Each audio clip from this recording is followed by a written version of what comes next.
Often on the news we hear the terms occupied territories, 67 borders, and illegal settlements.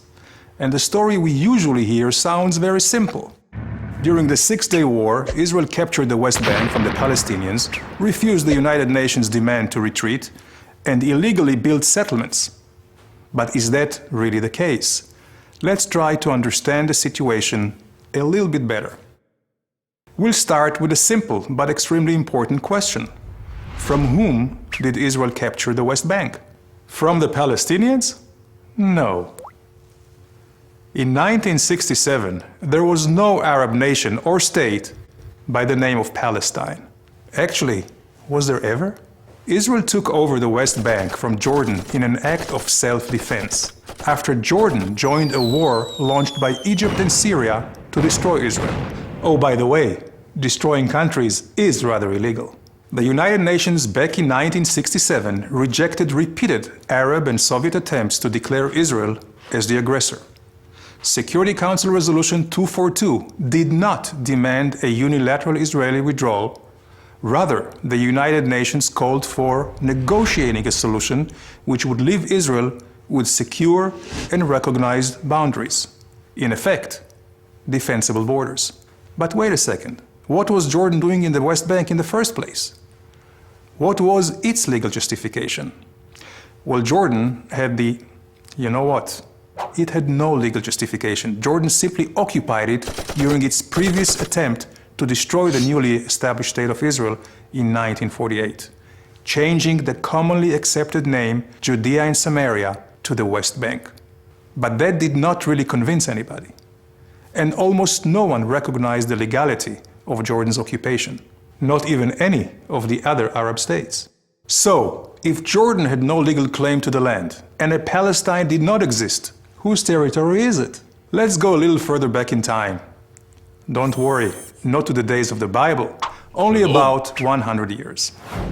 Until 1917, the Ottoman Empire occupied the whole region.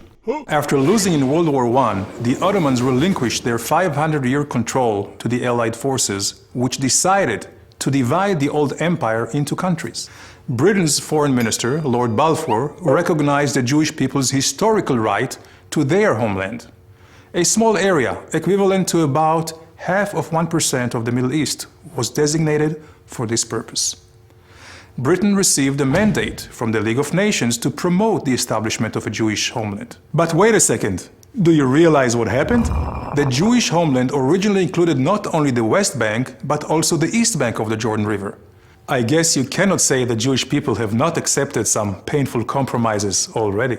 Anyway, the League of Nations' recognition of a Jewish homeland, which includes the West Bank, was reaffirmed by the United Nations after the Second World War.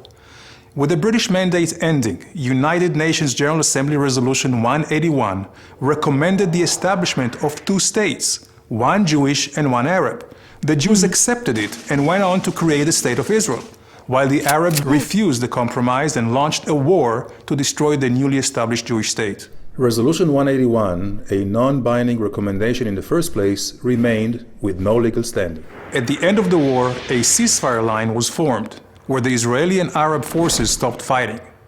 At the insistence of the Arab leaders, this line was defined as having no political significance. So, although this line is commonly referred to as the 1967 border, it is not from 1967, and it was never an international border. This is why a more exact legal definition for the West Bank, according to international law, is really the same as in so many other areas where there are or were territorial disputes, but which are not defined as occupied. For example, Zubarah, the Tams Islands, the Western Sahara, amongst many others. They're not considered occupied territories, but rather disputed territories. So, let's return for a moment to our illustration and examine the complete chain of events.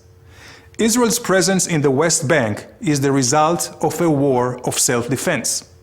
The West Bank should not be considered occupied because there was no previous legal sovereign in the area, and therefore, the real definition should be disputed territory. The 1947 partition plan has no current legal standing, while Israel's claim to the land was clearly recognized by the international community during the 20th century. That is why the presence and construction of Israeli settlements in the West Bank should not be considered illegal. These are not just my own opinions. They are based on conclusions made by world-renowned jurists like Professor Eugene Rastow, Justice Arthur Goldberg, and Stephen Schwebel, who headed the International Court of Justice. So what's the solution for the dispute over the West Bank?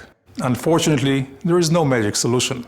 But the only way a solution will ever be reached is if we base our negotiations on legal and historical facts. So please, let's stop using the terms occupied territories and 67 borders. They're simply not politically correct.